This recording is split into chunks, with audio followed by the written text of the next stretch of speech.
hindi nag-graduate sa college. Tumakbo pang presidente ang lintik!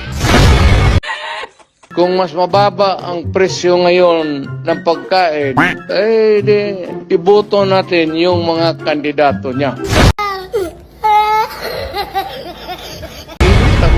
Talagang almost hindi na kaya. Hindi kaya ng tao. Ngayon, kung mas madali maghanap ng trabaho ngayon sa panahon niya, then doon ka sa kanya.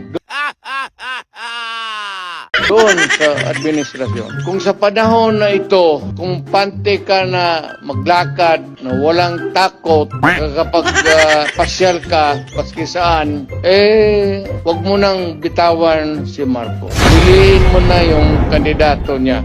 If it's easier for you to find employment or jobs now than before, did go for Marco. Ngayon, kung bas minus yung droga at krimen, alam mo kung ako ang drogista, kung may gano'n ako, at bakit sa utak ko, bakit hindi? Total, kasama ko naman sa presidente sa hitbitan. Meron isang presidente na talagang bangak. Wala sa kanila ang may bahid ng dugo dahil sa tukhang. Bakit tayo tinitira? Ibig bang sabihin, takot sila sa atin?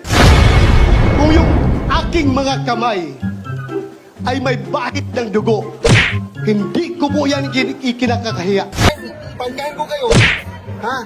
Willing ako magpapakamatay dyan sa West Philippines kung sabihin nila na China ako. Willing ako mag-gira dyan sa West Philippines Ha? Sabihin nyo, pro-China? Hinahamon ko na nga sila. Kung gusto nila, bigyan ko sila. Hindi pangkaraniwan ang mga aming kandidato. Hindi po kagaya ng mga nakikita natin sa mga iba't ibang partido. Hirap na hirap makakuha ng kanilang mga miyembro. Ang amin pong ipinagmamalaki at pinaglalaban ay subok na at matagal nang nagseserbisyo sa publiko. Hindi po ay naaawa rin po kuminsan sa ating mga katunggali dahil nagmamakaawa para makakuha ng mga malalakas at magagaling na kandidato. Di tulad ng iba, karampot lang ang kandidato. Dito po, buo kami. Hindi lamang buo sa numero, ngunit buo ang loob para ipaglaban ang kapakanan ng bawat Pilipino at ang buong Pilipinas.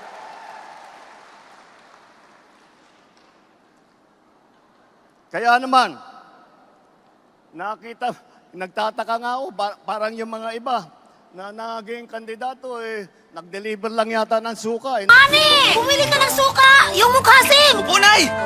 Pabili nga po ng suka. Nabigyan na ng certificate of candidacy dahil wala ang ikukumpara sa ating mga kandidato. Deliver lang yata ng suka, nabigyan na ng certificate of candidacy. Alam ho ninyo, ang suka ang kalaban ng tanso. Ang suka ang kalaban ng pekeng ginto. Sapagkat bagamat ako ho ay nakabili ng suka ng maraming ulit at nautosang bumili ng suka ng maraming ulit, may diploma ho ako at nakapagtapos ako ng kolehiyo. Meron akong diploma at nakapagtapos ako ng abogasya. At higit sa lahat, meron akong certificate na nagpapatunay na ako ay isang ganap na abogado. Si BBM na, hindi nag-graduate sa college. Tumakbo pang presidente ang lintik! Tanga-tanga! Sa mga nautusang bumili ng suka, Mami! Bumili ka ng suka! Yung mukhasim! Punay! Pabili nga po ng suka.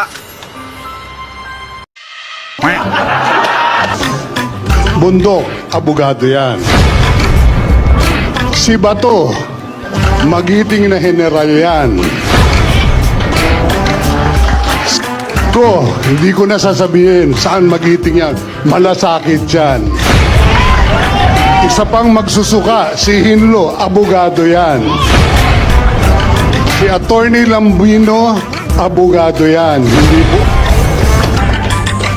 Si Attorney Marcoleta, Congressman Marcoleta, isang respetadong congressman, isang magiting na abogado. At isa pang magiting na abogado at dating executive secretary na gwapo kagaya ko, si Attorney Vic Rodriguez.